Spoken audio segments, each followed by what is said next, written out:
পাখি খুবই ছোট্ট একটা প্রাণী, কিন্তু তাদের শিল্প নৈপুণ্যতা আসলেই প্রশংসা পাওয়ার যোগ্য। আমার বারান্দাতে সুন্দর একটা পাখির বাসা আমি কিছুদিন আগে খেয়াল করলাম।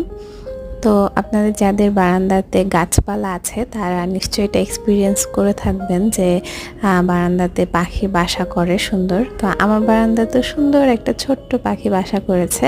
পাখিটাকে চেনেন কিনা জানি না, কুজ্ঝটিকা নামে একটা পাখি। তো লাল কালার ওর গায়ে আছে সাইন, তো আর মাথাটাও কেমন যেন উঁচা মতো। দেখেন কি সুন্দর চমৎকারভাবে বাসাটা করেছে। টবের নিচে যাতে পানিতে বাসাটা না ভিজে যায় সেই জন্য ও প্লাস্টিক টাইপের যে ব্যাগ থাকে, যে যে বস্তার যে ব্যাগটা, ওইটা দিয়ে ও নিচটুকু বানিয়েছে। এরপর উপরে সুন্দর করে খুবই সুন্দর নিখুঁতভাবে বাসা করেছে। সেই সাথে দুইটা ডিমও কিন্তু আছে। খুবই সুন্দর লাগছে পাখির বাসাটা দেখতে, একদম